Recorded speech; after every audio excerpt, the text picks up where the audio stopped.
And now I want to introduce someone that's been very close to the discussions, someone that was involved in the talks, trying to help find a deal. But again, the company kept walking away from the bargaining table. There was no solution. So now I want to introduce our president of Unifor, Jerry Dias.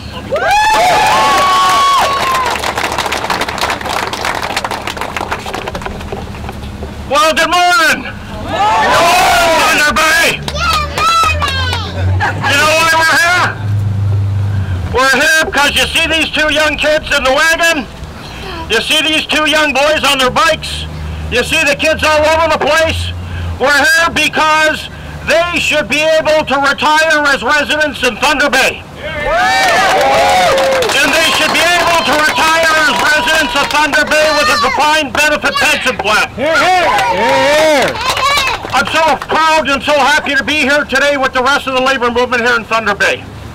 And I echo what Paul said and what Kerry says, because what the community needs to understand, and I believe they do, this really is about the community of Thunder Bay. Because we've got private sector unions here. We've got a lot of public sector unions here.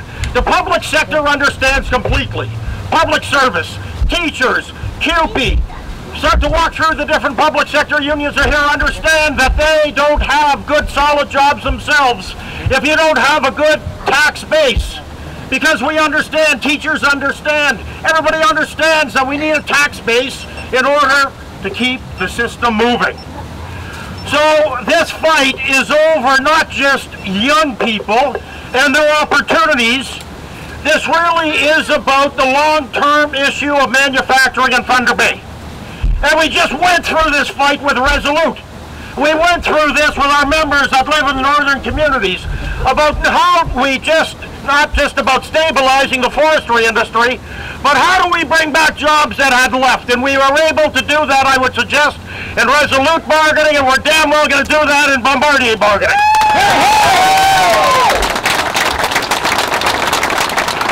We can think about this short term. And I know a lot of our members are struggling, and I understand that. It's tough when you go 6 weeks without a paycheck. But we also understand what happens if we go back to work tomorrow. We know that 300 jobs will be gone when the rocket program leaves Thunder Bay, when it finishes.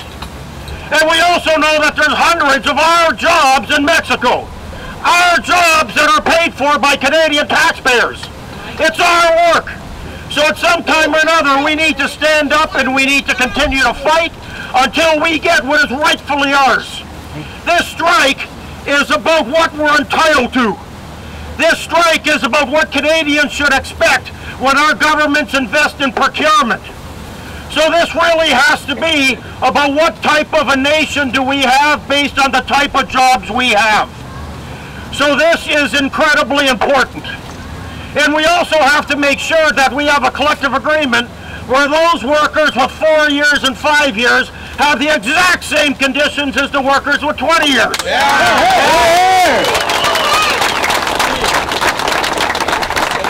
So there are a lot of issues here, and you know what bugs me the most about this? This is about hypocrisy. Because those that are making huge wages have millions tied into the defined benefit pension plan are saying that yes, it's good for me, but it's not good for you. And I'm saying that it's that type of hypocrisy right through the system that's going to lead to these types of disputes. $7.1 million a year, that's what the wages are on average for the top 100 CEOs in Canada.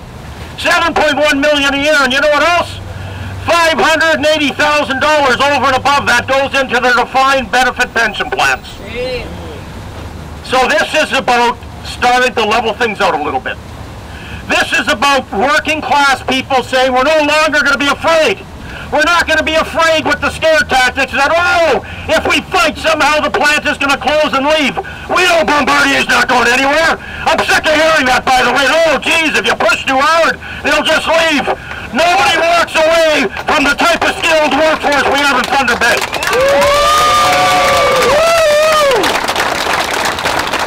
So we're not going to be scared by the fences. We're not going to be scared by the security. We're not going to be scared by newspaper ads that say we have to accept the agreement. And we're not going to be scared by a radio barrage that says that we should be accepting the agreement that they proposed. If in fact we don't fight today, then you better be prepared to lose more tomorrow. We're not prepared to lose any more at all. We're prepared to move forward. So brothers and sisters, we have to hang tight. This is about solidarity. This is about hope. So let's stick together. We'll get back to the bargaining table. You need to get the agreement that we are entitled to. Thank you very much.